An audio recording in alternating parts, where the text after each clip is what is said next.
And I hope you can hear me well. I think I should just do music a little bit quieter. Yeah, okay. I think what I have to do is check, honestly, if you can hear me and everything. Just give me a second to just do music a little bit quieter. Okay, yeah, I hope that everything works as intended. I think I can try this. I have this one. Yeah.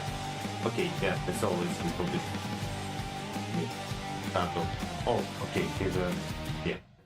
Was unnecessary Telegram window. Yeah. Okay. I think we can start eventually. Yeah.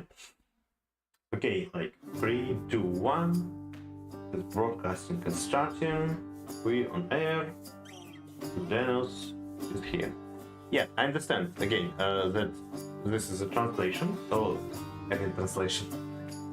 This is the stream. This is a live show, but I understand that no one actually will come here exactly now. For this, you shouldn't be worried about this if you watch it in the record. Why? Ask me. That's because I will comment everything like it's a let's play, but in our case it's more like let's learn, probably. Yeah, I'm not sure if it's a genre on YouTube, but I think it's a good name for this, like let's learn. And in this case we are trying to finish in the process, I would say, of study poetry. Not in some particular poetry, I mean, but more about law, rules and laws. Well, not literally laws, I mean rules, basically. How this poetry should work, different fancy words which describe different forms of poetry, and we want to know it. So, okay, I have translator. I have, yeah, just in case I have a dictionary, because never know when you need it. It should appear, and it will appear. Okay, and I want to start this one today with, can I open it? With this list of words that we wrote down the last time, which I have written down last time. I think written down, yeah, okay, I don't know. And I don't know, oh, I can do something like this, great. Let's do it then. I can close this. Don't save, I just can close, yeah? Yeah. Okay, let's just try to remember which this word means. Honestly, I didn't repeat it. Yeah, I wasn't repeating these words from the last stream, after the last stream, and it was a week ago. And I add a little bit new words in this list, which weren't in the last stream. Yeah, so let's just try to remember. Okay, stanza. Stanza is easy because it's 4 lines of poetry, or some block of poetry in a bigger piece. Okay. Redundant. If I remember right. Oh, okay. I'm sorry. I'm not sure if you hear it. I mean, today as a soundtrack for our video is Host from Hades, the game. And now someone started singing there. Not sure if you hear it.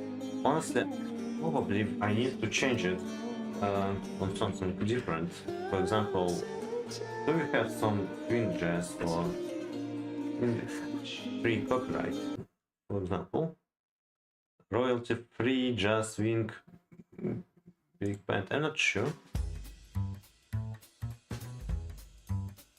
The problem is that I can't regulate, I can adjust my voice and over the voice music. I don't know if you hear it. Okay, it's swing jazz. In description they say that this jazz is free for commercial use without YouTube ads. Please buy this. You can use this track in your non-commercial videos on YouTube. I'm not sure that it's not commercial. I mean, it's definitely not commercial now. And this okay, this live stream is definitely not commercial. I will use it now. It's with swing jazz, and we can hear this fun. I'm sorry that I'm turned now is much more in different direction. It's because I change position of my camera, and now it's here. Like alright, but I think I just look a little bit better. It just stand looks a little bit better than the last time. Yeah, and I hope that sound works okay. So yeah, let's redundant. If I remember, it's unnecessary. Something unnecessary, something that you actually, or something that too much. To, for example, redundant explanation. Yeah, it's like something that explained already, and you saying, and someone starting to explain it, and it means redundant. Let's check my guess. Redundant of a person without job because there is no more work available for you in a company. Oh no, it means something totally different. No need, not need or useful. Yeah, I think I have to check if you can see it. Yeah, no need or useful. Not needed. Yeah, I think I remember it exactly this version. I mean, exactly this definition, because it was like context about this. But also, it's when you not retired. It's not retired. It's when you enforced to quit because yeah, you can be not useful for the company anymore, and they trying to fire you. Yeah. Okay. Chiden. Chiden. I don't remember chiden. What chiden can mean? I remember there's the word cheat, but I don't remember what does it mean either. Let's check the chiden. Chiden. Chiden. Sorry. Cheat. Chide. So it's not chiden, it's chiden. Chiden sounds a little bit wrong. I think maybe it's chide, but chiden. Unfortunately, we do not have chiden or chiden here. To criticize or blame somebody because they have done something wrong. Oh, it's like when you pushing someone, but when you actually have a reason for this. The examples. Chide somebody, his wife gently chided him. Okay, it can be not even rough. His wife gently chided him. And I think chidden, it's like a noun, this word. Got chidden, something like this. Okay. Outpouring. Outpouring. I remember what does it mean. It means when you. Well, first of all, it's sometimes it's if you pour a cup of tea and pour too much and it's outpouring. I think it can be used like this. Output it's when like outpouring something just like a splash from, I don't know, from bottle or something. But it also can be used just like in Russian about, for example, emotions or about your ideas, yeah, that you just want to outpouring them, basically from your gut. Yeah, and if I remember it's right, we're gonna check it in a second. Yeah, and it's interesting because in Russian we can use in the same context the word выплеснуть, which means, well, all this context which I just said. But let's check, because of course it was a week ago, hopefully I forgot something. Okay, outpouring, a strong and sudden expression of feeling. Okay, usually plural, outpourings. Okay, a strong and sudden expression of feeling. So, yes, it's like a first definition here.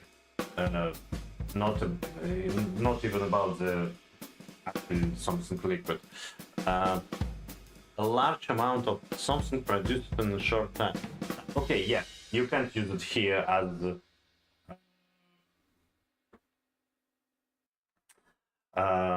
for something liquid, yeah, just like in Russian. But why I thought that it can be used like this, it's because the verb pour actually means this. Let's Pour. pour. Yeah, you can pour me a glass of water. She poured boiling water down the sink. Yeah. To make a liquid or other substance flow from a container in a continuous stream, especially by holding the container in an angle.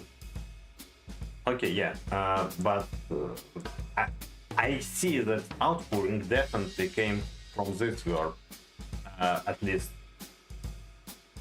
I guess.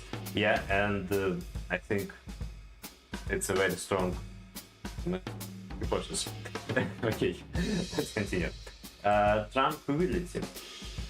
Tranquility is a condition of calmness. Yeah, when you're keeping calm, but more like relaxed. It's like not when you keep calm in this cold head, do something in a risk situation. No, tranquility is more about when you're actually calm and actually relaxed. If I remember right, so let's check it again. We learn some new words. The state of being quiet and peaceful. Yeah, that's all. Basically, I also guessed this word because tranquility is very, very similar with tranquilization. Tranquilizators, yeah, the drugs that make you tranquility. Superfluous. If I remember right, this for 5 words. It's all words that we wrote down last time. But after that, like on this week, last week, I rewatched movie Sherlock Holmes: The Play of Shadows with Downey Jr. Robert Downey Jr. It was a good movie. I mean, from my childhood, and I decided to rewatch it. And I like movies like this. It's easy to watch. But of course, I rewatched it in with the original soundtrack. I mean, not soundtrack, original voice acting. Yeah, and accidentally I noticed that, oh wow, actually many of these lines there, yeah, it's been written by Conan Doyle. It's actually not bad English, and all movies they try to keep in this style. So there are actually a lot of kinda interesting word that I decided to write down as well. To write down as well, and I don't remember all of them, but yeah, let's just go through them as well. Because it's nice words. The words I kind of like them. Superfluous or superfluous. Yeah, superfluous. Let's check this word because I don't remember what that means. Unnecessary or more than you need or want. Okay, superfluous. It's basically what I tried to explain with redundant. But redundant is exactly not needed anymore, and like close to this, yeah. And superfluous, it's not needed in so much, in so many quantity. Probably, yeah. Let's how they say would say that. Superfluous. Superfluous. Superfluous. Superfluous. Superfluous. Okay, superfluous. Nice word. Not sure that I can remember this. I mean, tranquility, outpouring, even outpouring, probably something that I can eventually add to my vocabulary, but superfluous, just all the words with super at start. It's kind of hard to remember. I mean, for some reason for me. I mean, super is kind of common word, and everything like fluous, not really easy to pronounce, honestly, for me. Okay, tardiness. I was wondering, but it means be late. It's like a condition when you're late. Well, you can say that, you know, you can explain the reasons of your tardiness, not of your late. Very fancy word, I like it. So yeah. Tardiness. The fact of arriving, happening, or being done late. It like even more effective word than just late, because you can say it's about, for example, about happening or being done of something. So I think it's just a cool word. Tardiness. Tardiness. Yeah, I'm again probably pronounce the R as R, very strong R. It's of course a mistake. I shouldn't do it. I have much more problems with pronunciation. I'm fixing them one by one, but I'm trying this. And yeah, of course, tardiness. Tardiness. Tardiness. Okay, adolescence. It's like a period after you became a teenager, if I remember, I understood it right. It's like a young. It's not. It's a period. It's not like young man. Yeah, it's more like a period in life in life of human. Yeah. Like adolescence, you can be a child, you can be in childhood, you can be in your teenage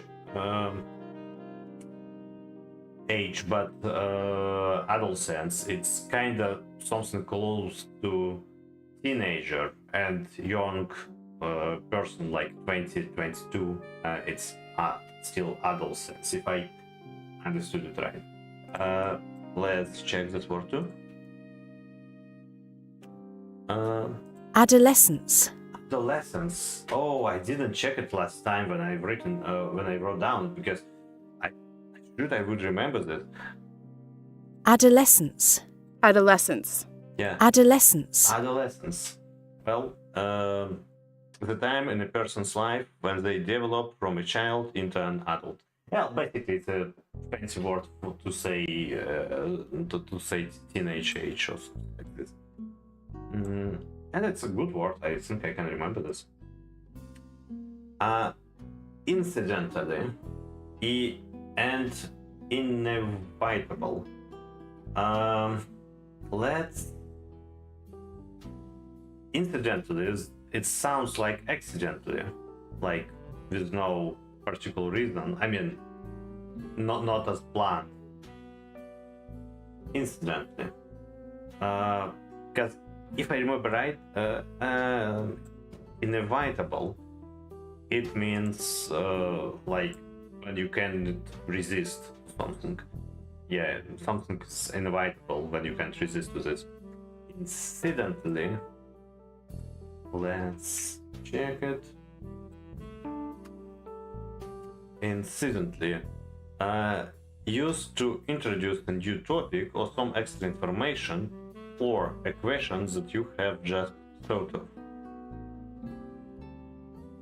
Incidentally, have you heard the news about Sue?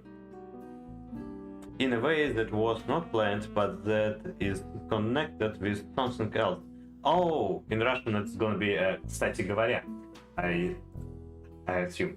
Incidentally, yeah. Okay. Let's just check my guess with translator to Russian, cause just in case. Yeah. Между прочим, кстати, случайно. Yeah. It's like. Yeah, by the way, yeah, this is by the way. I even will do it like this. Incidentally. And I mean, you see, it's a kind of cool word. I like it. It's something that you actually can add because it's really something that, I mean, it's a necessary word in the everyday talks. By the we kind of get used to by the way, but sometimes you want to sound more native. Well, it's more proficient in English, right? So, incidentally, let's hear it again, yeah? Incidentally. Yeah, incidentally. Probably he pronounced a little bit more noticeable. Incidentally.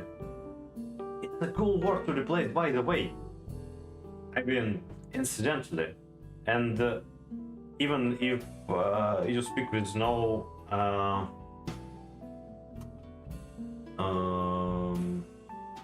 native English speaker, they should understand it because first of all, it sounds like accidentally, and the second, well, the context is always understandable. It's more like connection word. Yeah, it's not the words that take a point about subject. It's more connection word in your speech. So incidentally, kind of good word. Inevitable, it's more hard. It's a little bit harder to remember and to use because not so many times when you actually need this word. Yeah.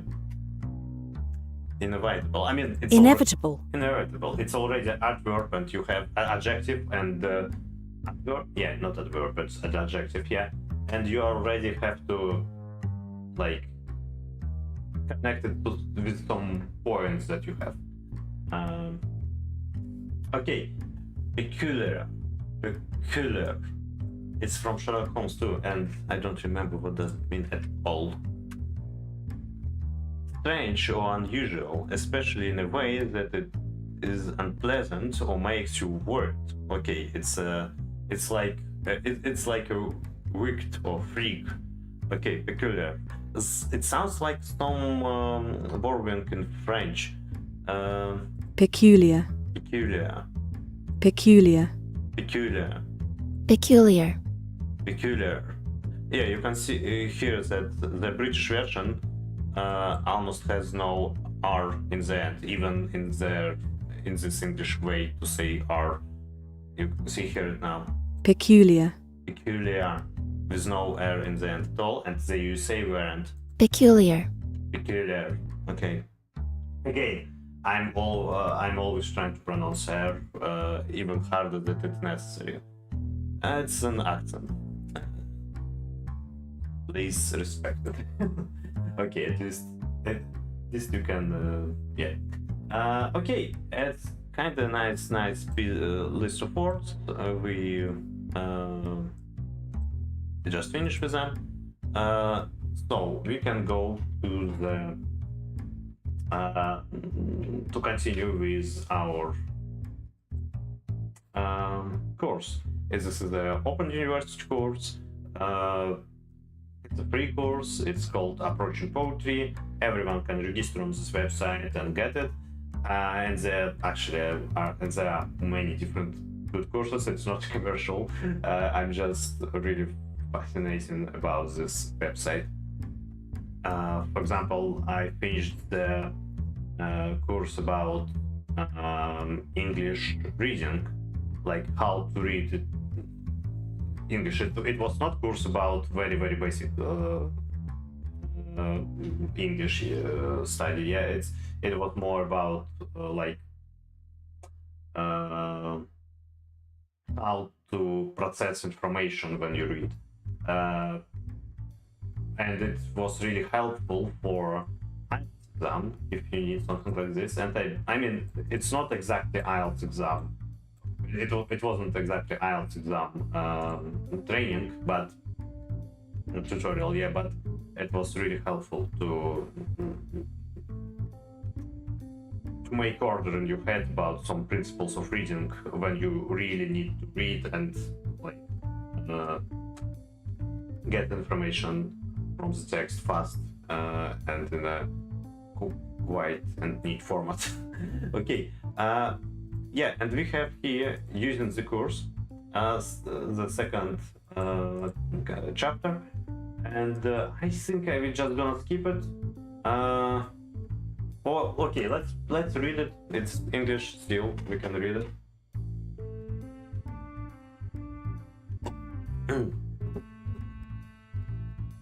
Yeah, next time I will download some swing jazz, I think, and we'll put it, and I have to check, of course,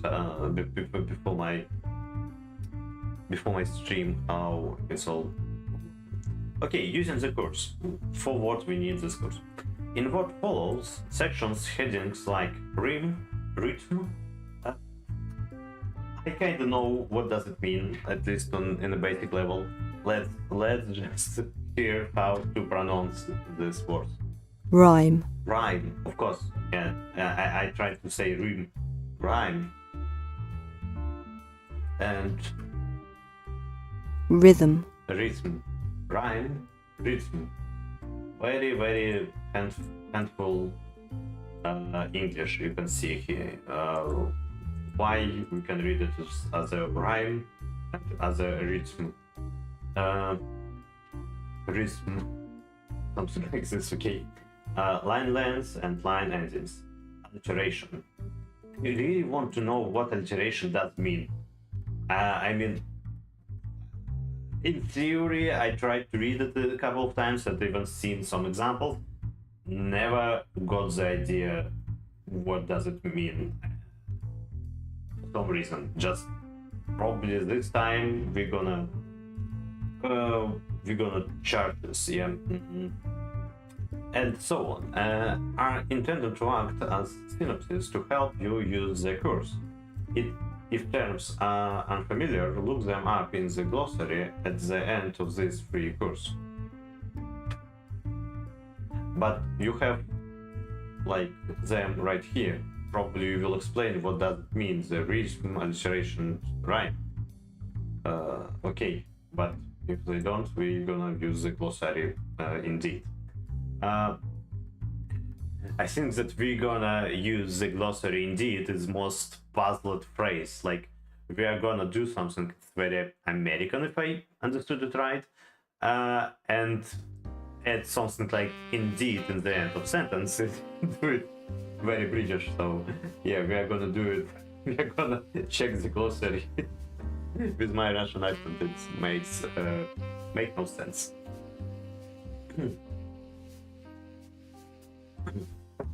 But these headings indicate only the main technique being discussed. While it is something we need to attend, it is very difficult to try to isolate devices in this way, to separate out, for example, the effect of rhythm from rhyme. This doesn't mean that we shouldn't look for particular techniques to work in a poem, but we need to be aware that they will be interdependent. I'm sorry, just in Russian, yeah. and the end product effective or not because of the way such elements work together.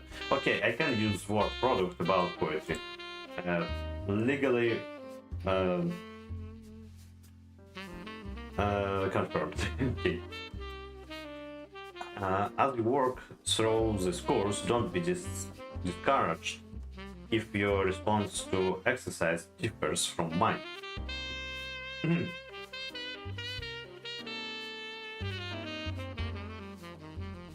Okay, yeah. There's some exercises, and yeah, okay. Remember that I had the advantage of choosing my own examples and that I've long been familiar with the poems I've used.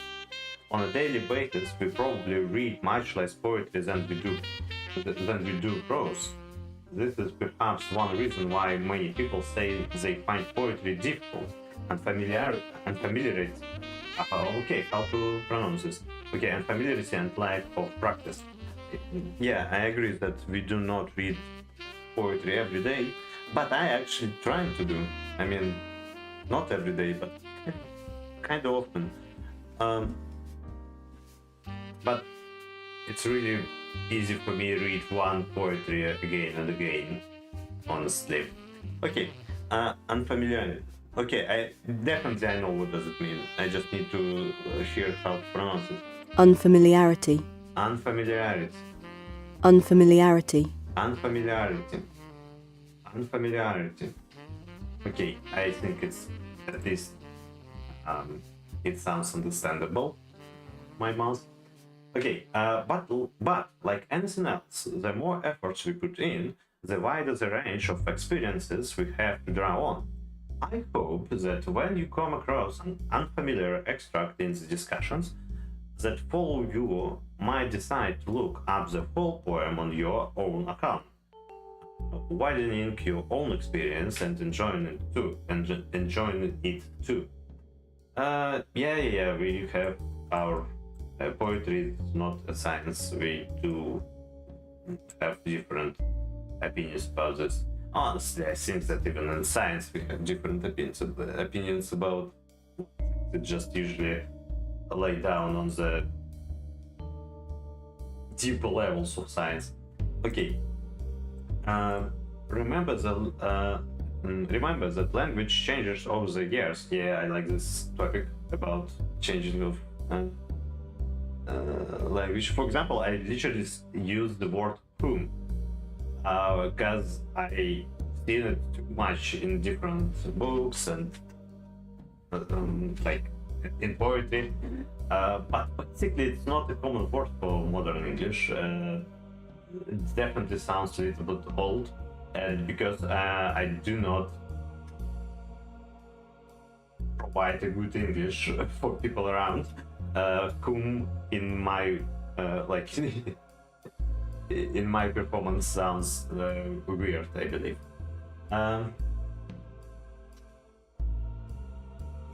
I've deliberately chosen to discuss poems from different periods and given dates of first publications.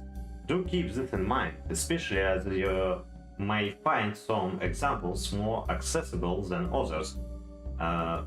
English language changed significantly, much more significant than even Russian.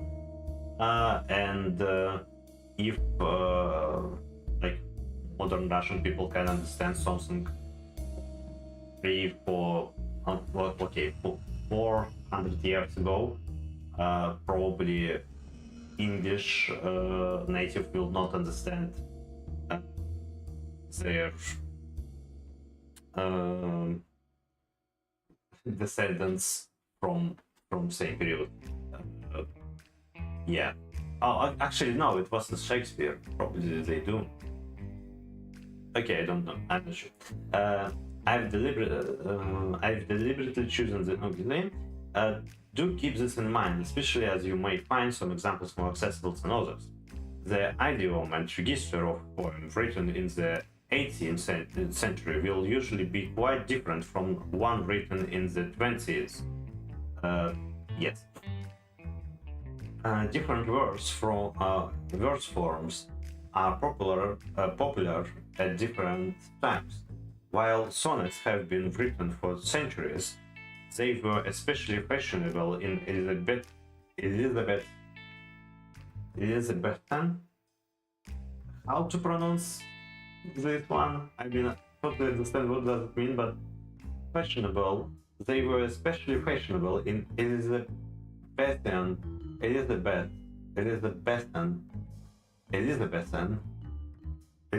Okay. I hope you got me now. Okay, Elizabeth. You could say just Elizabeth's times. For example, I'm sorry, really hard for me to change my tongue after to N. For example, don't expect to find free verse written much before the 20th century. Yeah, free verse is kind of. I think it means what do we call белый стих, white verse, when you do not have free. If I got it right, but we will check, of course. We will check, of course. Okay. I have to actually also I have to look for my voice, watch for my voice, for the to keep it on the right volume of it. Because my mic, it looks very nice, but I'm not sure that I set up it right. Okay, if you are working on a poem, it can be a good idea to print it, maybe even enlarge it, and then write anything you find particularly striking in the margins. Margins, it's blank part of page in a books or brochures, something like this. Margins, right? Use highlighters or colored pens to underline repetitions and link rhyme words. Okay, I do not agree. I mean, yes, to some extent. I mean, when we started to work on a verse, I mean, you need somehow to check it. I mean, I not agree with the move that they suggest. Use highlighters or colored pens. Like we do not do poetry. We do some essay for, I don't know, for college. Yeah, and when you need to actually highlight something, I don't know. I mean, yeah, probably repetitions and link rhyme words. Okay, but okay, it's it's a weak argument probably. If you're a professional poet and you want to make money, but you have to do something like this. Patterns might well emerge that will help you understand the way the poem develops. Make the poems you own in this way, and then if you are the kind of person who doesn't mind writing in books, you can insert notes in a more restrained way in the margins of your book. No, it's not about...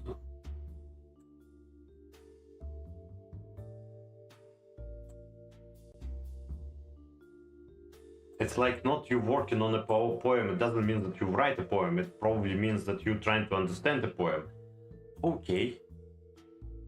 Honestly, I'm not clearly understood if it's about write poem or... Doesn't matter, honestly. Okay, I tried to jump to the next chapter, but we're still here. If you prefer to work on your computer, you can do a similar thing by using an annotation tool on your word processor. Yeah. Whatever you do, always ask yourself what the effect of a particular technique that you identify is. Noticing an unusual choice of words, a particular rhyme scheme, or use of alliteration. See section 4 on... Okay. Is an important first step, but you need to take another one. Yeah, it's like first step, we define what techniques being used there. unless you go on to say why what you have noticed is effective, what it contributes to the rest of the poem, how it endorses or changes things, then you are doing less than half the job. Then you are doing less than half the job.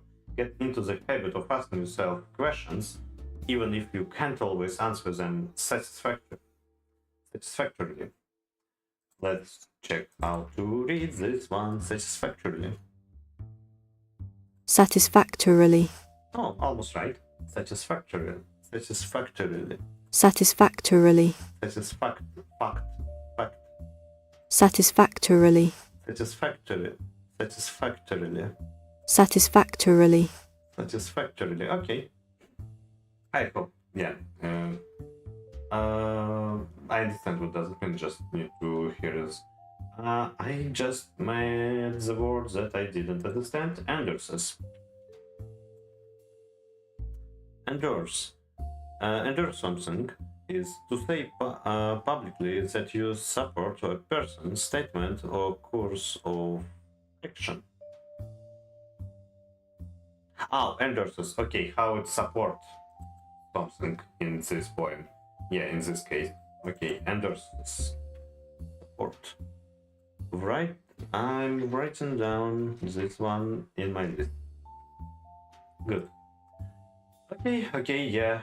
To analyze poems, don't forget that techniques and language change over time, and yeah, like, do exercise and do not worry if I'm smarter than you, basically. Okay. I'm joking. Rhythm. Okay, now we came to actually something technological, yeah? Also, okay, sorry, I'm just so worried that I want to check my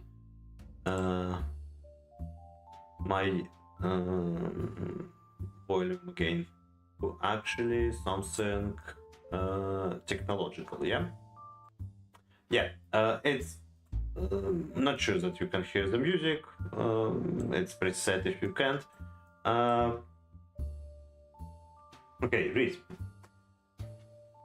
All speech has rhythm because we naturally stress some words or syllables more than others. Syllables, slog, if I remember right, part of word. The rhythm can sometimes be very regular and pronounced, as in a children's nursery rhythm. Jack and Jill went up the hill. But even in the most ordinary sentence, the important words are given more stress. In poetry, rhythm is extremely important, no doubt. Doubt. I wanted to check how to pronounce doubt. I always think that I do it wrongly. It's called be doubt. Doubt. A feeling of being uncertain about something, and this usual word, like the usual phrase, no doubt. doubt, Doubt. I was spelling this. It's wrong all the time. That wrong all the time. Okay, doubt. doubt, Okay, no doubt. That's the right way to pronounce. Oh no. Back my dictionary. Okay.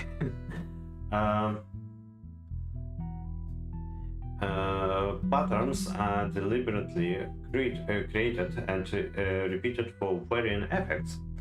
The rhythmical pattern of a poem is called its matter, and we can analyze or scan lines of poetry to identify stressed and unstressed syllables.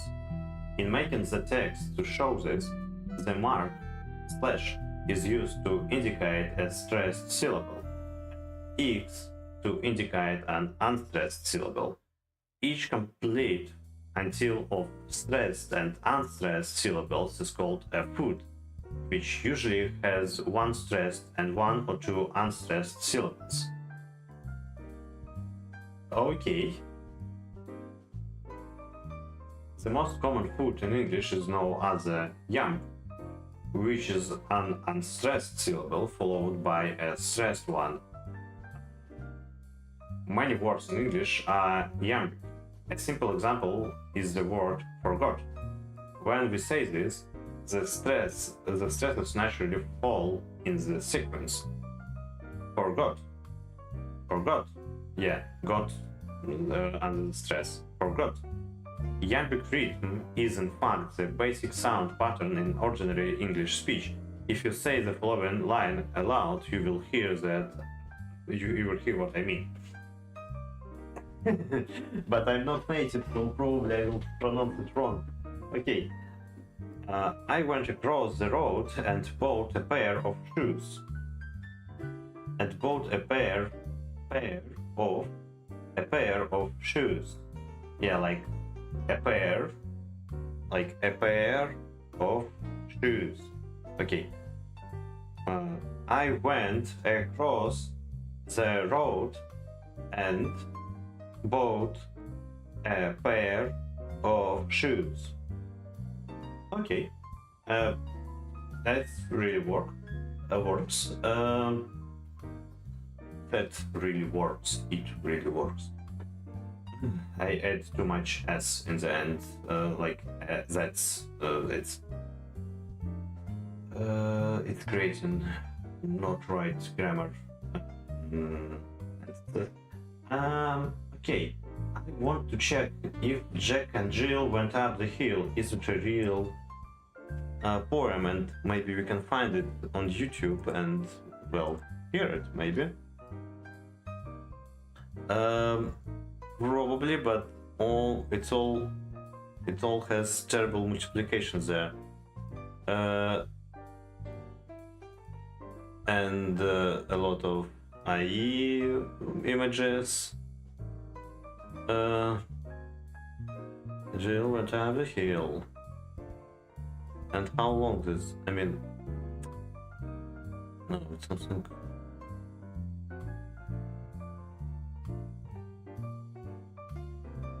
Well, I will not show you the video, but let's try maybe this. I mean, it's definitely poetry, so I will just hear it. Why not?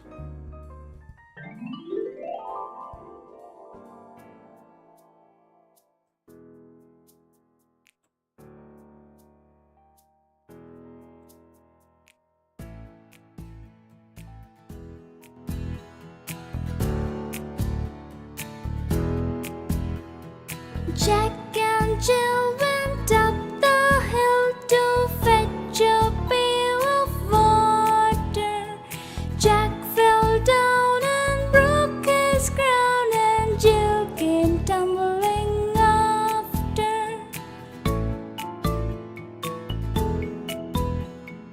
Up got Jack and home he went as fast his feet could take him. He went to bed and tied his head with vinegar and brown paper.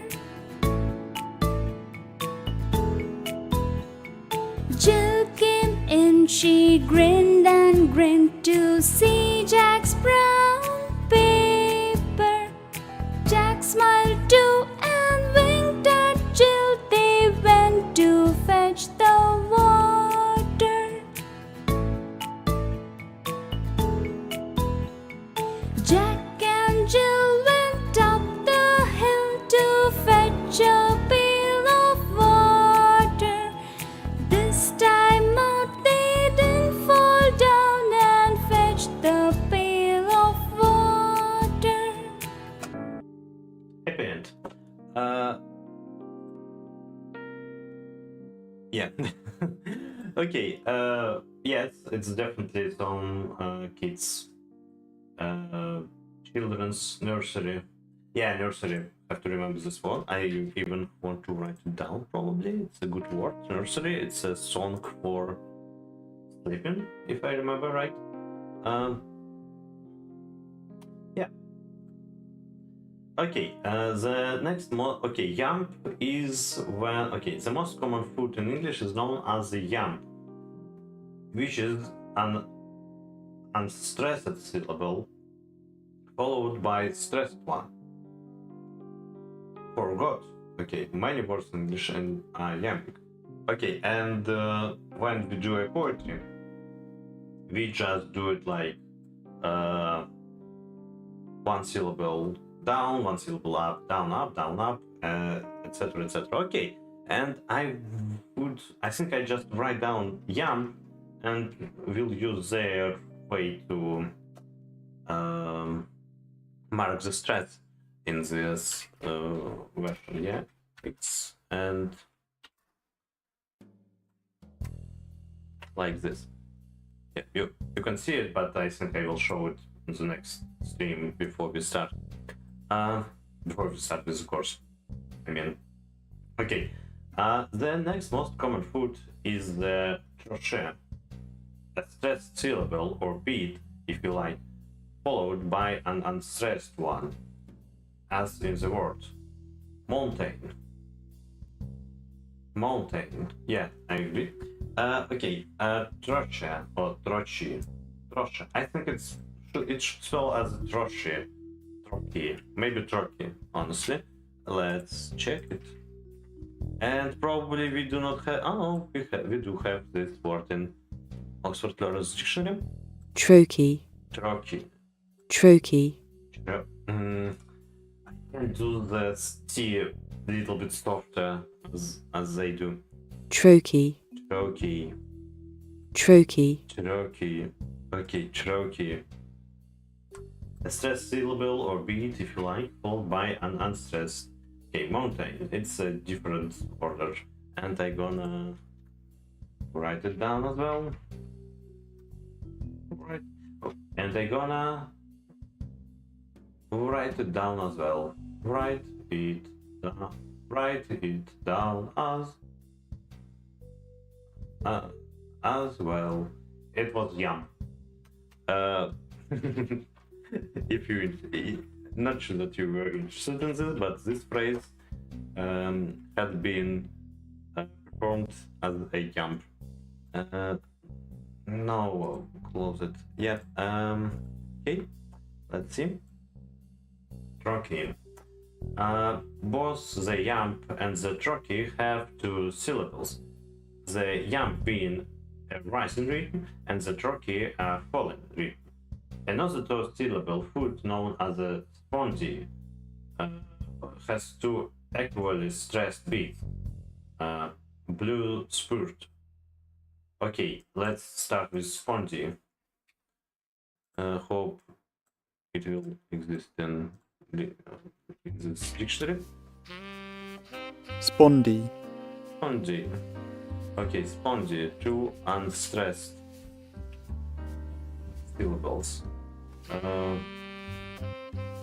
And as an example, he's a blue spurt. Smart. I don't know the word smart or spurt. I even don't know how to pronounce it. Let's check. Spurt. Or burst out or pour out suddenly to produce sudden, powerful streams of liquid or flames. Liquid or flames?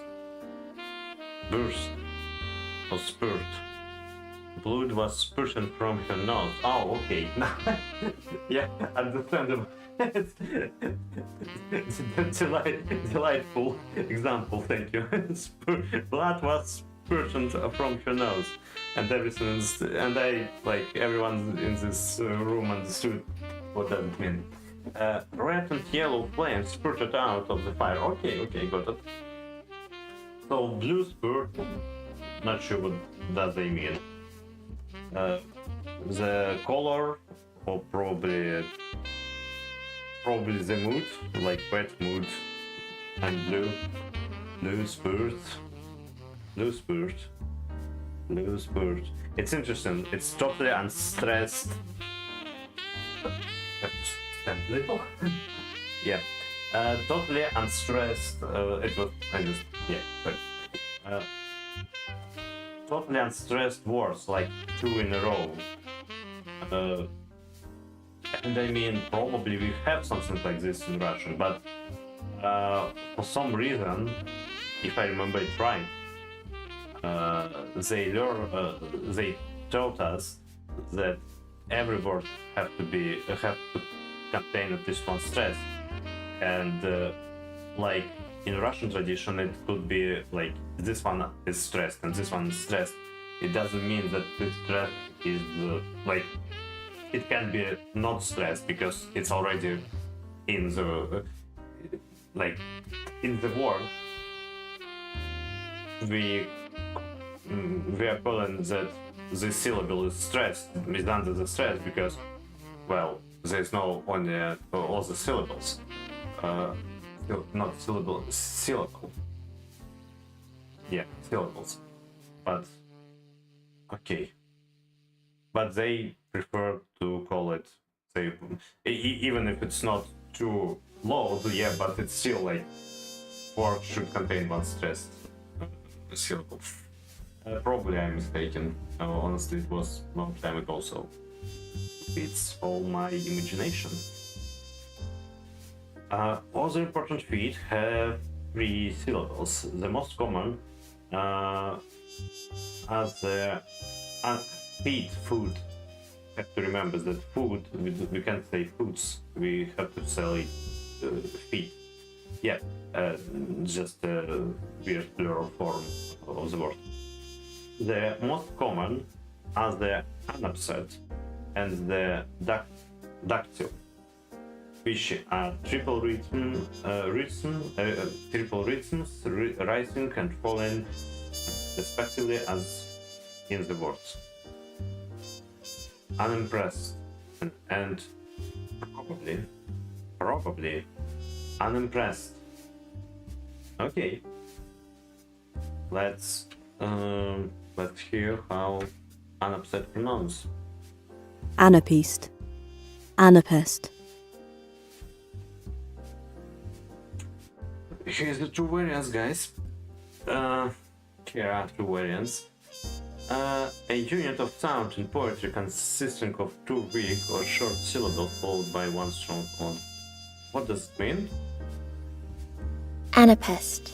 Anapest. This one is American. Anapest.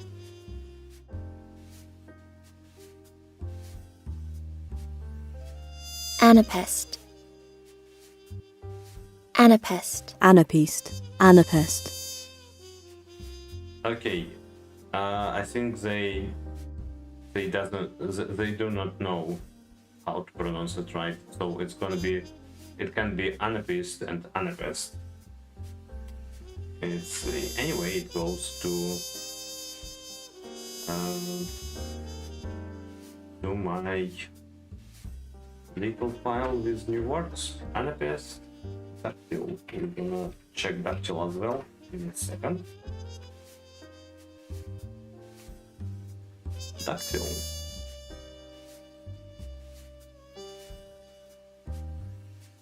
Dactyl. Dactyl. I was right about pronunciation. I mean, okay.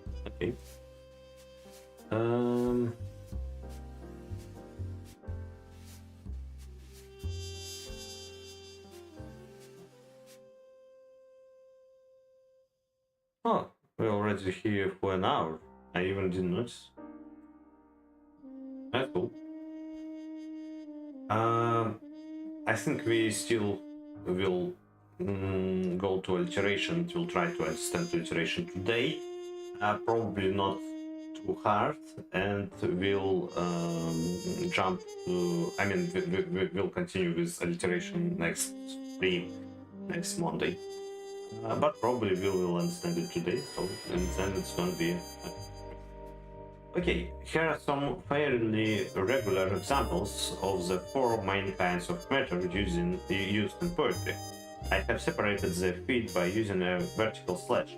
you should say the lines loud. You should say the lines aloud, listening for the stress patterns and noting how the beats fall on particular syllables or words. Probably I already told about this story. I used to work, I mean, I still work there, but I used to work with a girl who who doesn't work there anymore, but she was totally Scottish, and she's from some small village somewhere around Glasgow, if I believe, if I understood it right. But I mean, she's like, I never could understand her accent, her language, because it was obviously Scottish. But I mean, when she was talking, it always was like some song. It was so beautiful, I can tell you. I mean, she literally used the stressed and unstressed syllables, and it was just beautiful. I mean, you literally could hear all these waves of her speech. Never understood her so, but wow. I mean, first time when I saw, you know, singing voice, it was singing language, singing accent, just beautiful. I can't even try to recreate it. Okay. Yambik matter. The cure putals, the kneel of part day. The curve, the putals, the kneel. Oh, the cure putals, the kneel of part. The kneel of parting day. What does mean curfew? Curfew. Sounds like church, no? Connected to religion. Oh no, a law that says that people must not go outside after a particular time at night until the morning. Oh, it's not it's not commandant chess. There's some more good, there's a better word for this. I don't remember just. Curfew. Может, maybe it's the комендантский час. Curfew.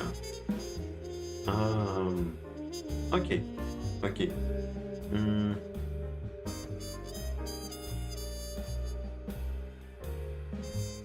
The curfew tolls the knell of parting day.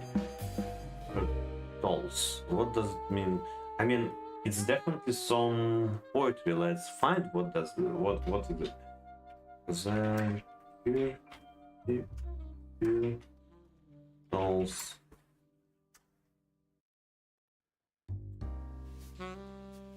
Elegy written in a country churchyard.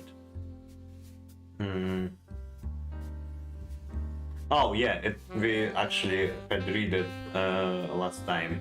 Oh wow, it's something long. I thought it's about if I add it here. I can't. Sorry. I do it like this. What you can see? Yeah, it doesn't look good, but I put it right here. Somewhat gray. The lower heart wind slowly. Or Celia, the flowman homeward plods his very way and leaves the world of darkness into me. Actually, no, we didn't read it last time. The next is Judges due in array. Okay, I think maybe I will write it down, and maybe next stream is gonna be more about exactly poetry, and we're just gonna read some of this. We'll listen how native speakers read it. Yeah, but not today. Today we're gonna finish with Kurz Little. But yeah, I wrote down this. This poetry this is a ledger written in a country churchyard by Thomas Gray, and it's a young matter. Трохай метр. Right? So so it's Yambik, Yambik. Трохай метр. Okay. Tiger, Guardian Bright. Again, it's interesting. Tiger. Oh yeah, the first is under the stress. Tiger, Guardian Bright. Okay. Anapes, but we kind of read last stream we kind of read and listen a lot to the Tiger. I almost remember it. Keep it on my head. I need to learn how to say наизусть in English. By heart. By heart. By heart. I remember it by heart. Very, very strange. Okay. Yeah. Like everything in order. Okay. Someone talking music, or I'm shifting crazy.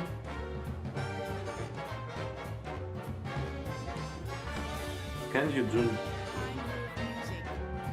Oh yeah, now it's saying me that it's a free music or something. You know what? We just turn it off for now, and I will figure out how something for the next stream. Yeah. Okay. We're going further.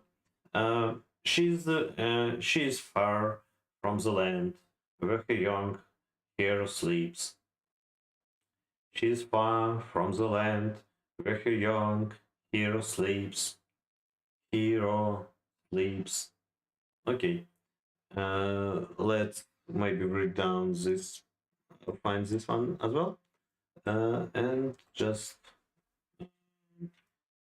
is far from the land. Okay. Thomas Moore, Thomas Moore, from Irish Melodies, Volume 4. I'm just, yeah. I'm written this down, and it's gonna be for the next stream. We're gonna read actual poetry, I think, not just read about poetry. Dactylic matter. Woman much missed how you call to me. Woman much missed how you call to me. Woman much, maybe it's a song. Woman much miss how you call to me. Let's find this one as well. Woman much. Actually, we can maybe now at least try to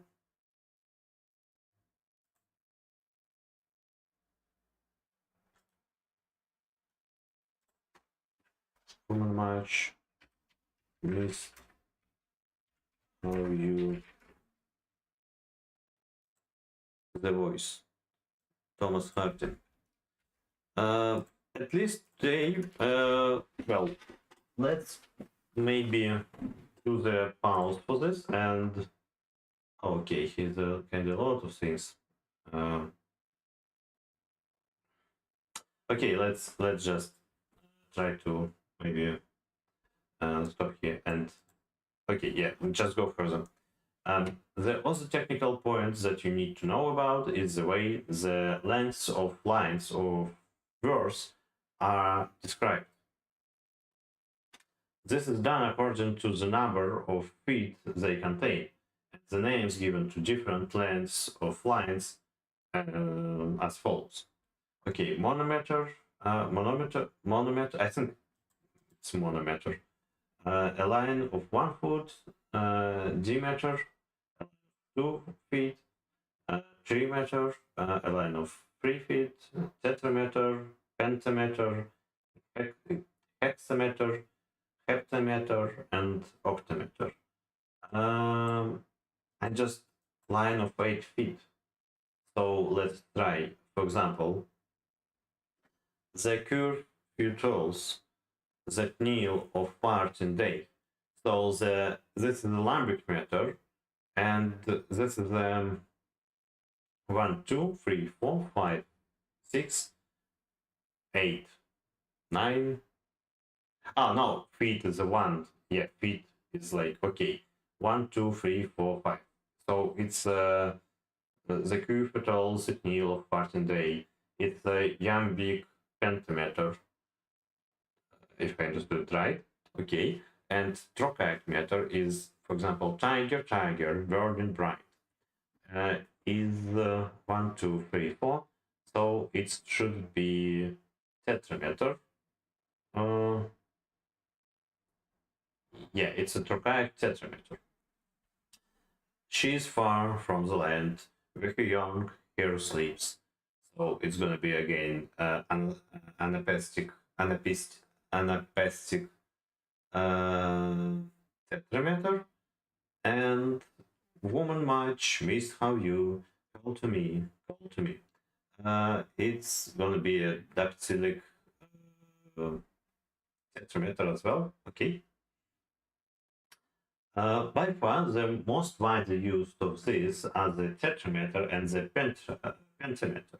If you look back at the 4 lines of poetry given as examples above, you can count the feet.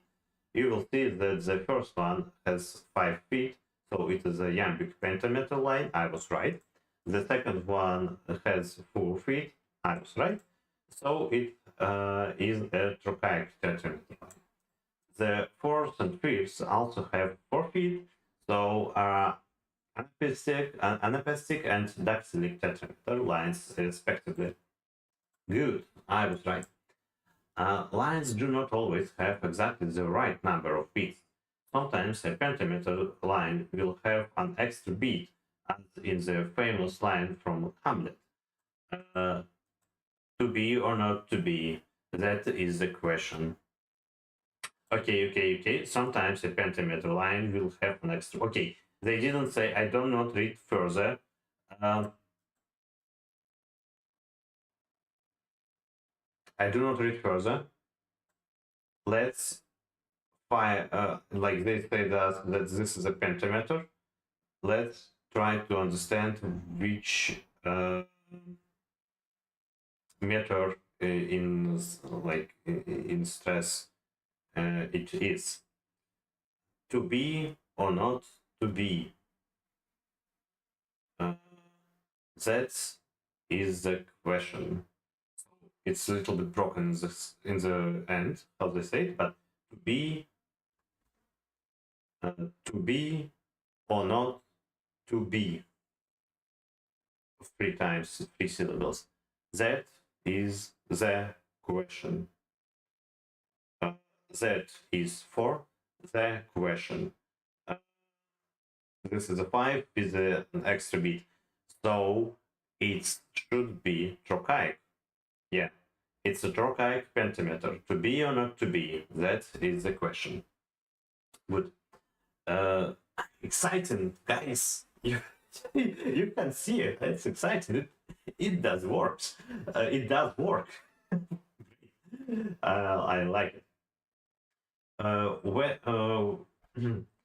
We're gonna. You think it just I will read it and forget? Well, probably, but we're gonna try to figure out about this in every verse that we're gonna read, that we will read in this course. Okay, where the tune of question is a tune, of question is an 11th and stressed beat.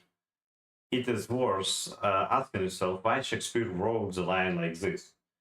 I mean, again, why we should? I mean, we shouldn't ask ourselves why Shakespeare did like this, but we should ask, is it good?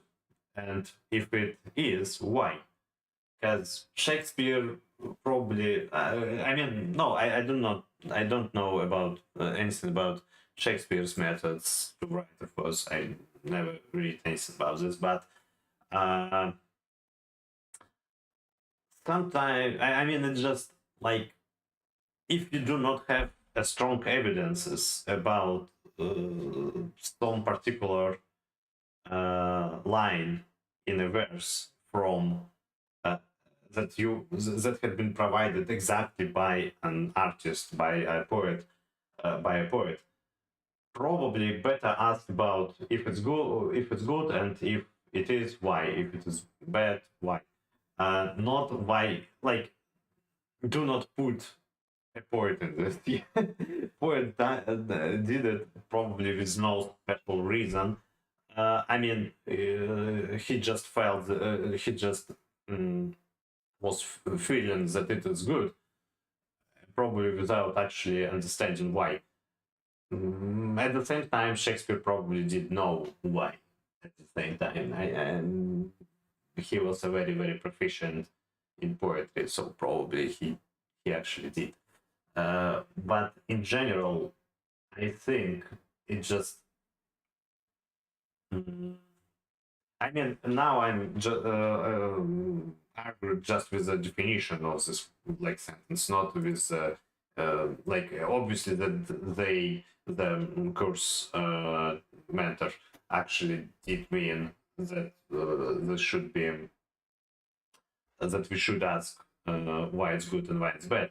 But this I just like do not put poet in this without strong evidence. Of course, probably actually, yeah, of course, probably the tutor of this course did know something. Okay. Why did he not write what would have been a perfectly regular 10-syllable line, such as the question is to be or not to be? Having outlined some of the basic matters of English poetry, it is important to say at once that very few poems would ever conform to a perfectly regular metrical pattern. The effect of that would be very boring indeed. Imagine being restricted to using only iambic words or trying to keep up a regular trochaic rhythm. Poets therefore often include trochaic or anapestic or dactylic words or phrases within what are basically iambic lines, in order to make them more interesting and suggestive, and to retain normal pronunciation. I'm not sure just like retain. What does it mean? Sorry, I will check it probably just in translator, just in case. Retain, it's safe. Means okay. Let's check it here as well. Honestly, for some reason, I didn't meet this word before. Retain. Retain something, to keep something, to continue to have something. Retain. Okay, nice word. It's a little bit shamey, but I'm gonna write it down. Retain. Here's a brief example for Shakespeare to show you what I mean. I have chosen a couple of lines spoken by Rosalind in As You Like It, Act 1, Scene 2, and have marked this first version to show you the basic iambic meter. Okay, my father loved Sir Rowlands as his soul. My father loved Sir Rowlands as his soul, and all the world was of my father's mind. Okay. If you say the lines out loud in this regular way, you can hear that the effect is very unnatural. Here is one way the lines might be scanned to show how the stresses would fall in speech.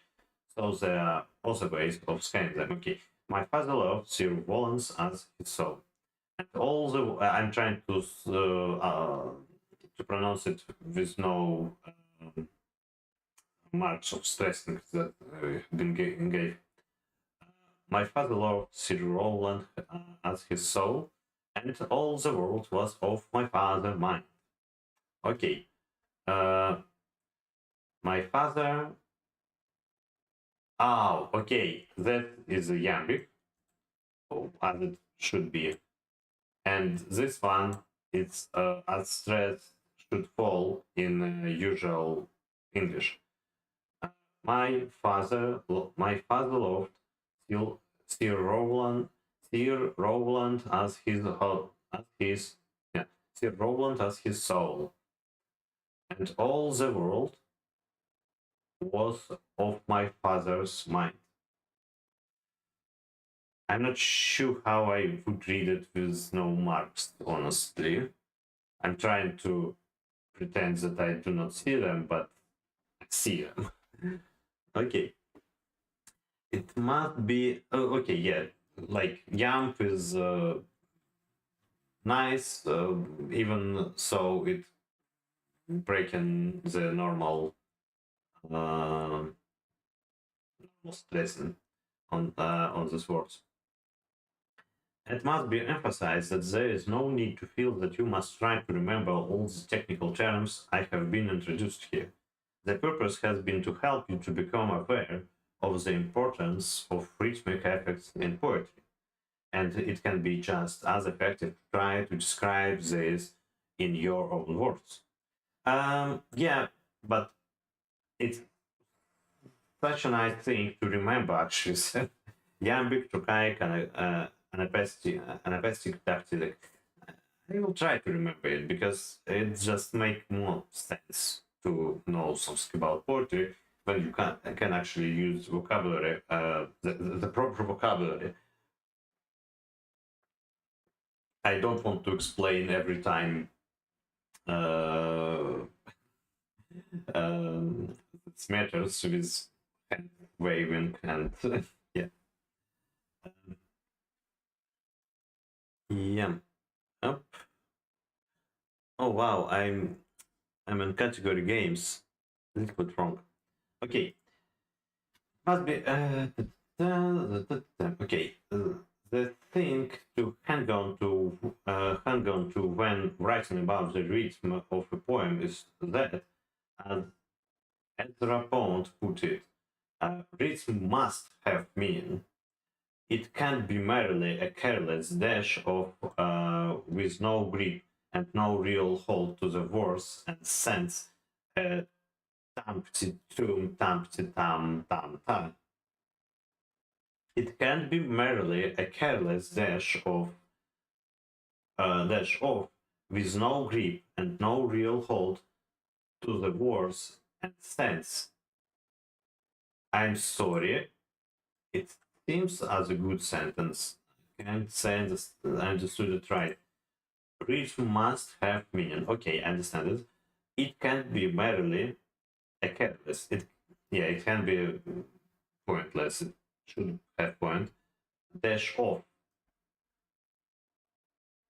Dash. It's like you can't avoid it. It can. It it barely can be avoided. It can be avoided. Okay. With no grip and no real hold to the words of sense. And probably because I don't know what grip does mean, let's check what does grip mean. grip, Grip. An act of holding something tightly, a particular way of doing this. Grip. Grasp. Grip. Okay. grasp is not the word, but means close, I believe, with no grip and no real hold. Basically, same. Okay, with no holding to the word and sense. It can be meaningless with no holding the word and sense. And it's just imitation of meter. I'm sorry, but this whole sentence goes straight to translator because I'm sorry.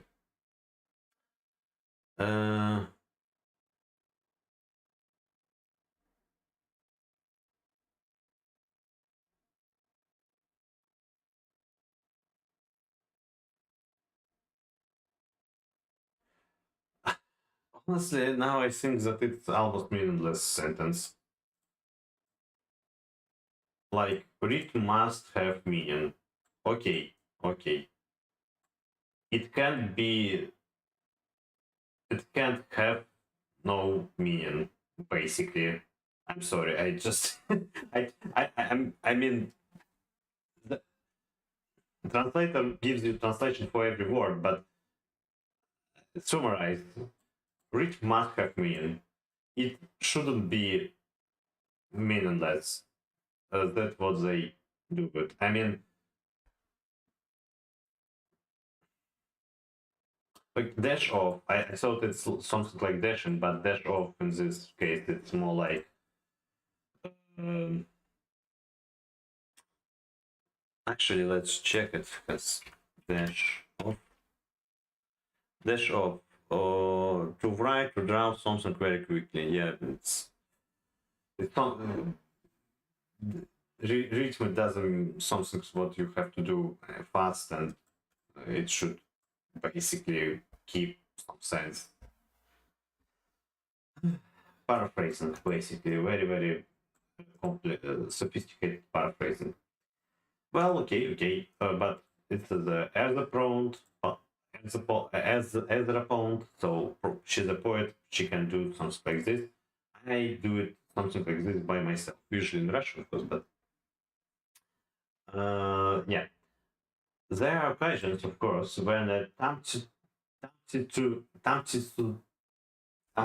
tamtitum rhythm may be appropriate and have meaning. In Russian, we could say частушки, I think. That's she meaning.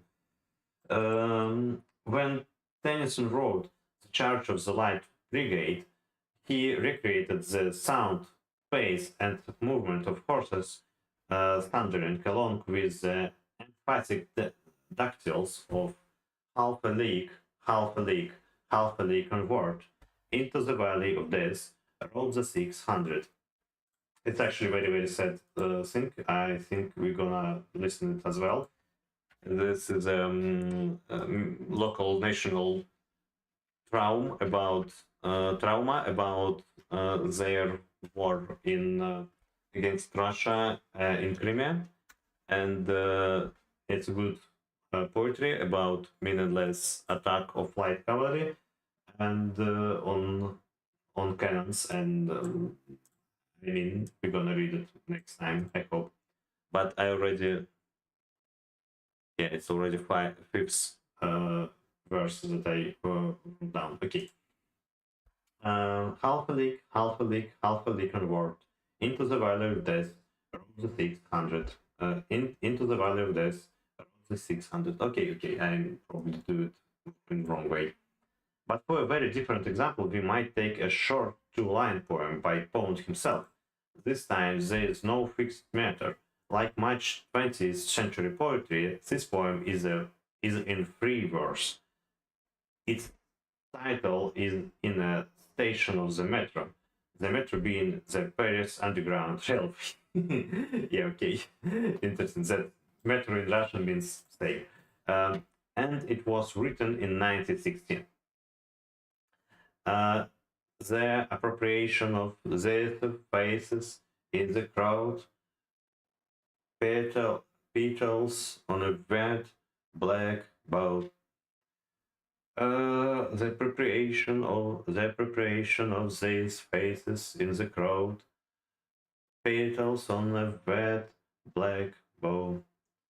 Of these faces in the crowd. Petals. Petals. Should be petals, not petals. Petals. Let's check. Oh, it's sunflower. petal, Petal. Colored part of a flower. Oh, good word. Petal. I'm gonna write it down. Never. I mean, okay. A delicate colored part of a flower. The head of a flower is usually made up of several petals around the central part. It's like a leaves of. I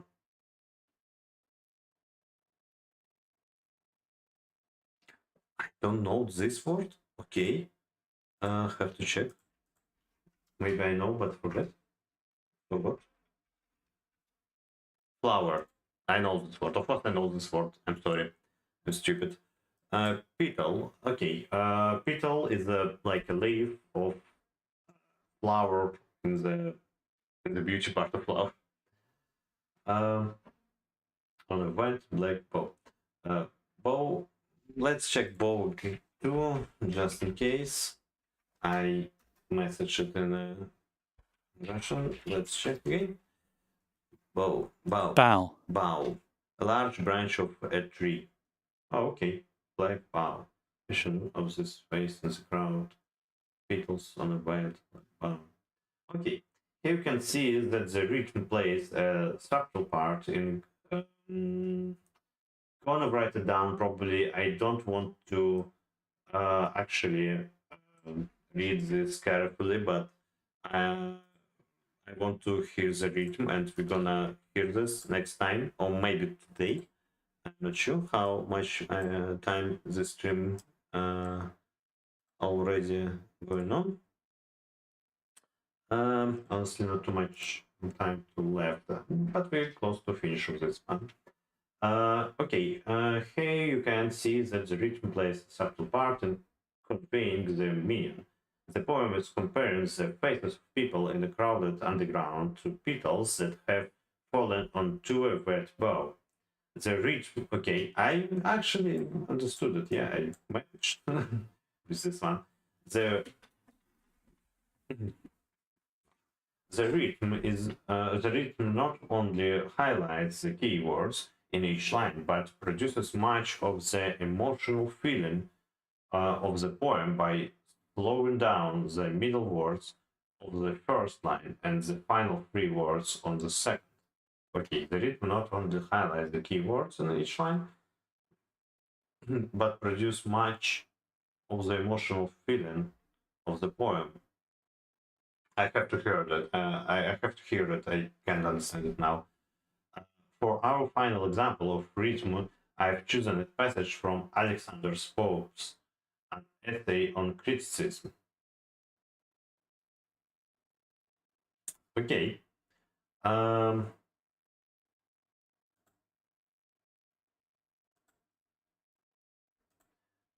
Click on the link below to open the excerpt from an essay on criticism. Read it out loud if you can. Listen to the rhythm and identify why it appropriate for the meaning. Okay, let's go. I just yeah, perfect.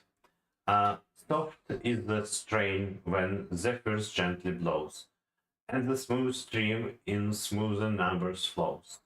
But when loud billows lash the sounding shore, the hoarse, rough verse should like the torrent roar. When Ajax strives come rocks was weight to throw, the line to labors and the words move slow.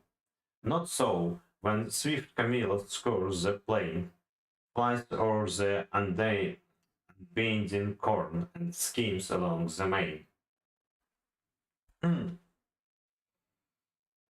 Okay. Okay. Soft is the rain when zephyr gently blows. So to unstressed, one stressed. Soft is the rain when zephyr gently blows. Uh, soft is the one. Strain when the two. Fear gently three blows and one not full beat. So it should be this one is should be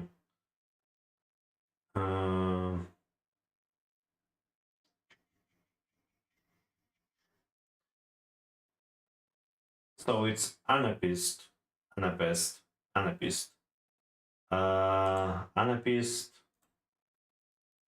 3 meter or centimeter. It's like a 3 meter with extra beat. Okay, and the smooth stream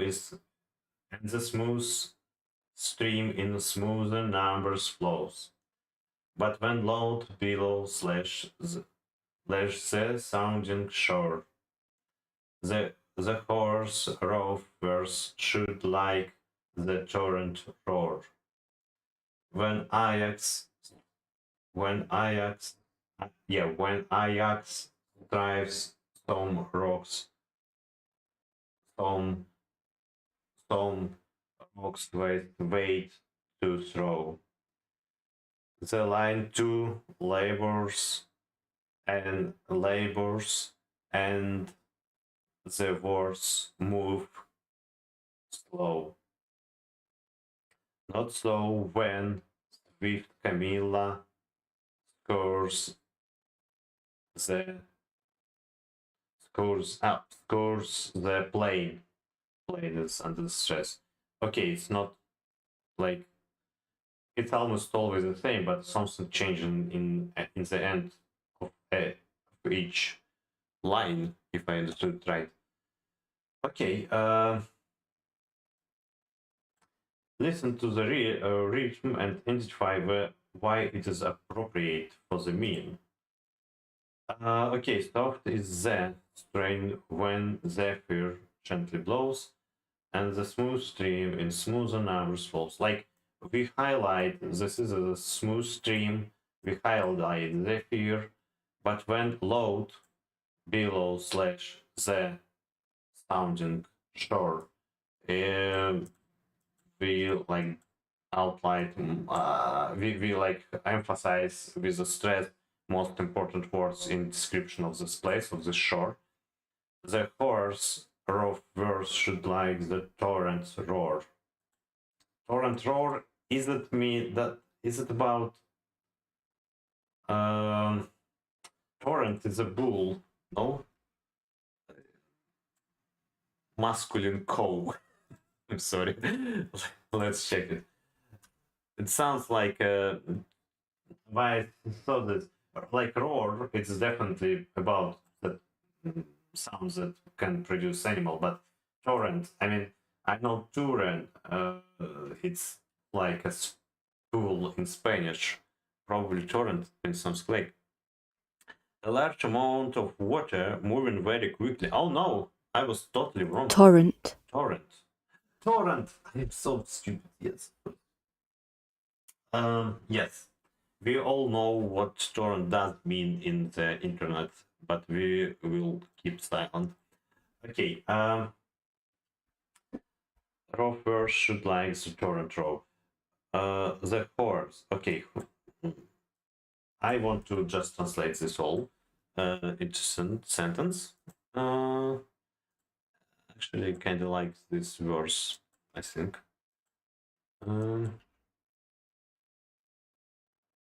Oh, okay. But when loud below slash the sounding shore, the horse, raw, verse. Yeah, it's exactly about poetry, how just has been said. Okay. When Ajax drives from rocks west, wait to throw.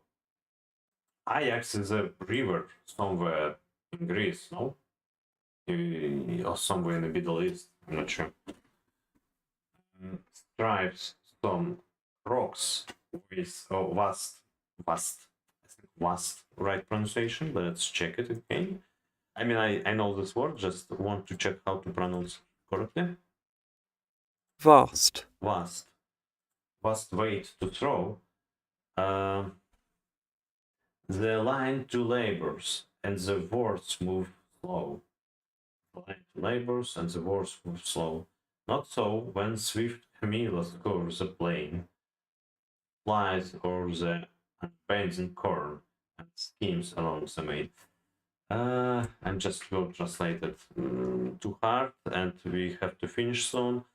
So we will not try to understand it word by word.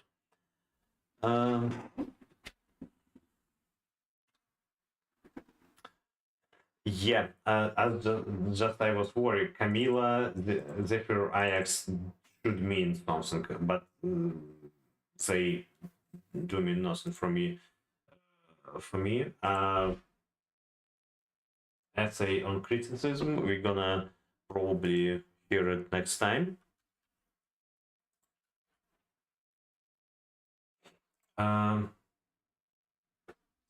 And let's read what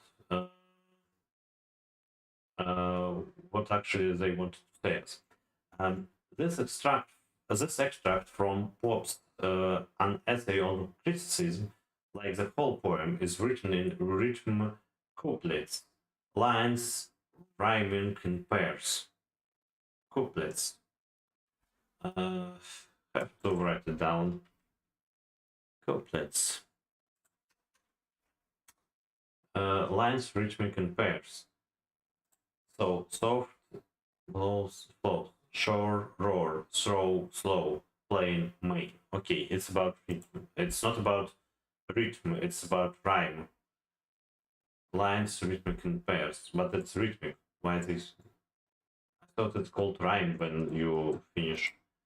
Soften the strain when zephyr gently blows, and the smooth stream in smoother number flows. But when loud billows lash the sounded shore, the hoarse, rough verse should line the soaring rope. When Ajax strives some rocks. Oh, okay. They actually changed the rhythm every 2 lines, if I got it right. Not so when swift Camilla scores the plain. Flies over the unbending corn and skims along the main. Probably, if I got it right. The punctuation helps to control the way in which we read. Notice that there is a pause at the end of each line, either a comma, a semicolon, or a full stop. This use to the end stopped line is characteristic of 18th century heroic couplets, iambic pentameter lines, or rhyming in pairs. I was definitely wrong. It should be iambic. Okay, yamb starts with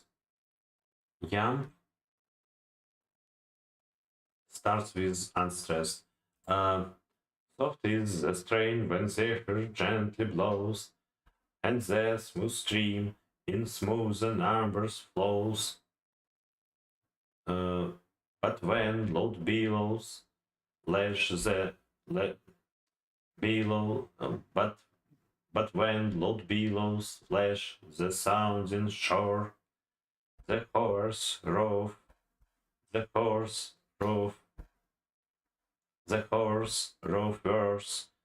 should like the torrent roar when Ajax drives. Yeah, I did read it totally wrong. Okay, it's a iambic. It's not the anapestic. Okay. Where the aim was to reproduce classical qualities of balance, harmony, and proportion. Get into the habit of looking at rhyme words. Are any of Pope's rhymes particularly interested here? One thing I noticed was what is known as poetic inversion. The rhyme shore roar is clearly important to the sound sense of the verse, but the more natural word order, versus ordinary speech, would be the horse roar verse should roar like the torrent. Yeah, okay, it's kind of obvious. Had he written this, Pope would have lost the sound qualities of the rhythm, shore and roar. He would have had to find a word such as abhornet to rhymes with torrent, and the couplet would have had a very different meaning. He would also have lost the rhythm of the line in spite of the fact that the words are exactly the same. Before we leave an essay of criticism, did you notice that Pope's subject in this poem is really poetry itself? Like Wordsworth, Pond, and William Carlos Williams, all of whom I've quoted earlier, Pope too was concerned with poetry as a craft. And this is an alliteration. And honestly, here's some task. It's a very, very short thing. I think we're gonna read it a little bit later. I mean, next Monday.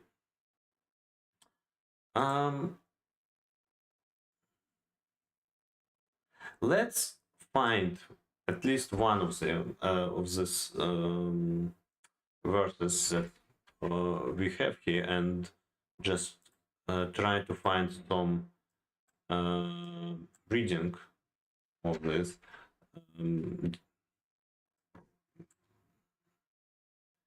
Written in Country Charter by Thomas Gray. Structure summary. I don't need analysis. Can someone maybe just read it? The curfew tolls the knell of parting day. Okay, yeah. Let's just see this one.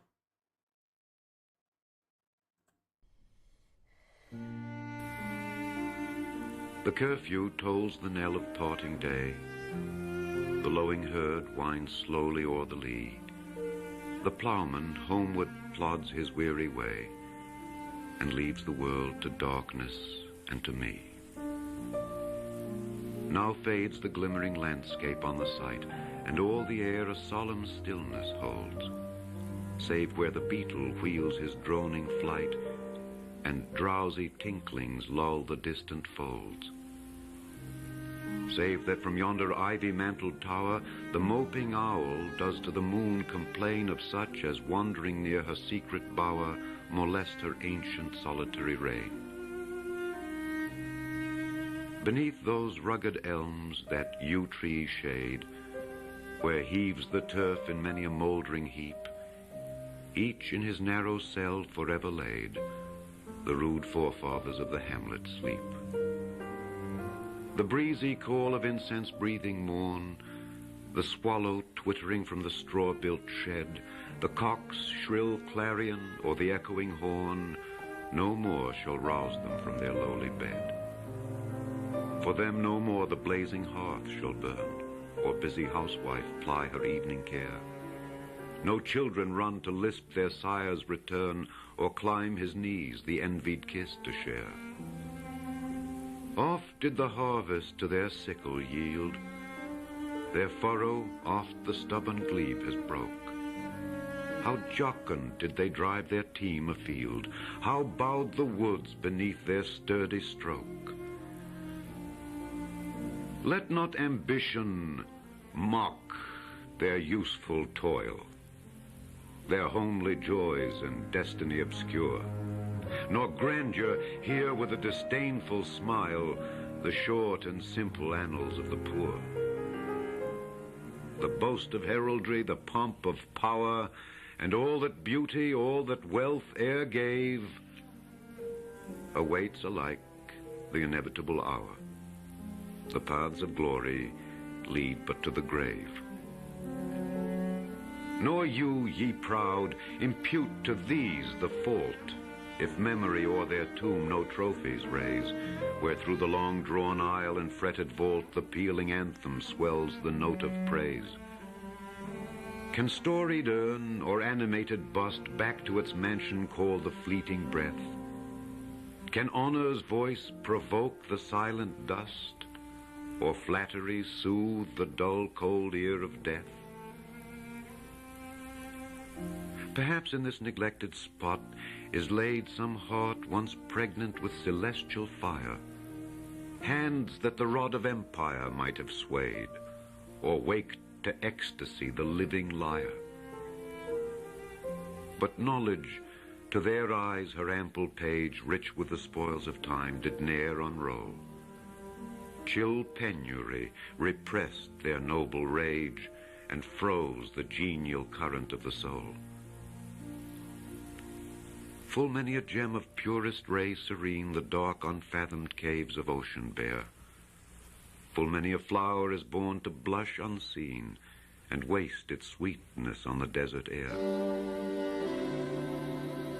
Some village Hamden, that with dauntless breast the little tyrant of his fields withstood, some mute inglorious Milton here may rest, some Cromwell, guiltless of his country's blood. The applause of listening senates to command, the threats of pain and ruin to despise, to scatter plenty o'er a smiling land and read their history in a nation's eyes, their lot forbade. Nor circumscribed alone their growing virtues, but their crimes confined. Forbade to wade through slaughter to a throne, and shut the gates of mercy on mankind. The struggling pangs of conscious truth to hide, to quench the blushes of ingenuous shame, or heap the shrine of luxury and pride with incense kindled at the muse's flame. Far from the madding crowd's ignoble strife, their sober wishes never learned to stray. Along the cool sequestered vale of life they kept the noiseless tenor of their way. Yet even these bones from insult to protect, some frail memorial still erected nigh, with uncouth rhymes and shapeless sculpture decked, implores the passing tribute of a sigh. Their name, their years, spelt by the unlettered muse, the place of fame and elegy supply. And many a holy text around she strews, that teach the rustic moralist to die. For who, to dumb forgetfulness a prey, this pleasing, anxious being ere resigned, left the warm precincts of the cheerful day, nor cast one longing, lingering look behind. On some fond breast the parting soul relies, some pious drops the closing eye requires. Even from the tomb the voice of nature cries, even in our ashes live their wonted fires. For thee, who mindful of thine honored dead dost in these lines their artless tales relate, if chance, by lonely contemplation led, some kindred spirit shall inquire thy fate, haply some hoary-headed swain may say, oft have we seen him at the peep of dawn, brushing with hasty steps the dews away, to meet the sun upon the upland lawn. There at the foot of yonder nodding beech that wreathes its old fantastic roots so high, his listless length at noontide would he stretch, and pore upon the brook that babbles by. Hard by yon wood, now smiling as in scorn, muttering his wayward fancies he would rove, now drooping woeful wan like one forlorn, or crazed with care, or crossed in hopeless love. One morn I missed him on the customed hill, along the heath and near his favorite tree. Another came, nor yet beside the rill, nor up the lawn, nor at the wood was he. The next, with dirges due in sad array, slow through the churchway path we saw him borne. Approach and read, for thou canst read, the lay graved on the stone beneath yon aged thorn. Here rests his head upon the lap of earth, a youth to fortune and to fame unknown. Fair science frowned not on his humble birth, and melancholy mocked him for her own. Large was his bounty, and his soul sincere. Heaven did a recompense as largely send. He gave to misery all he had, a tear. He gained from heaven, 'twas all he wished, a friend. No father seek his merits to disclose, or draw his frailties from their dread abode. There they alike in trembling hope repose, the bosom of his Father and his God.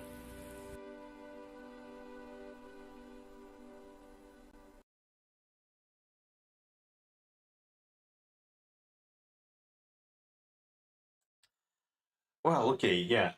Good that there was this pictures and video, because it's at least a little bit helped me to stick to the point, and I can say that I succeed in it completely. Yeah.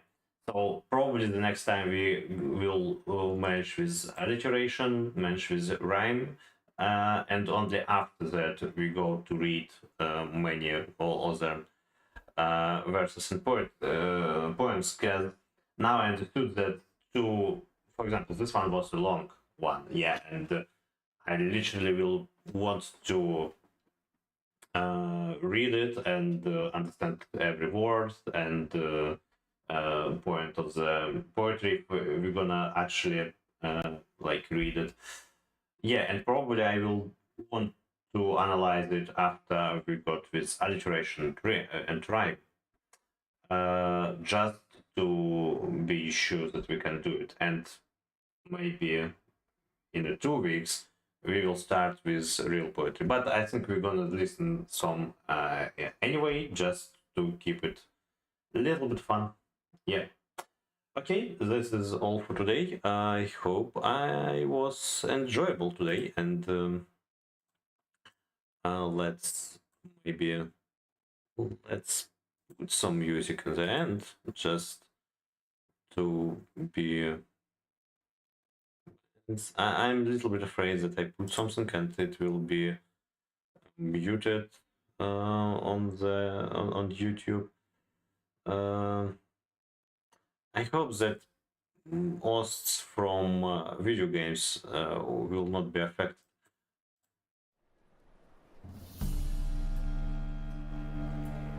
Okay, thank you. This broadcasting comes to the end. Please comment to the end and send to bye to you. Good night and well, yeah, just good night. Bye.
keeping on the bill.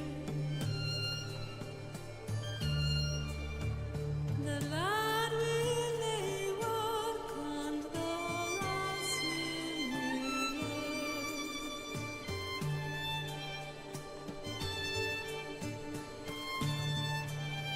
The lad will lay work on the lass will learn.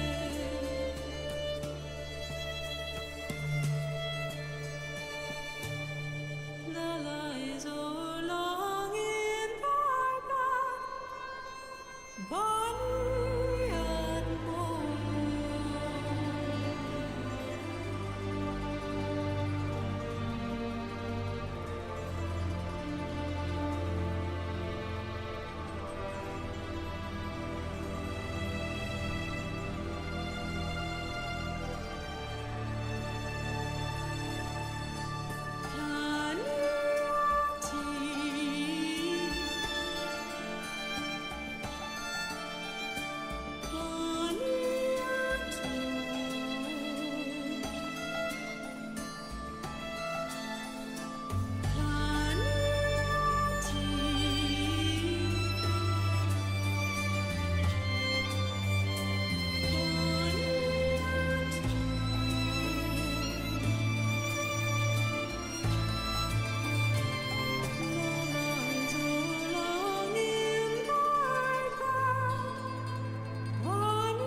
Thou hindrest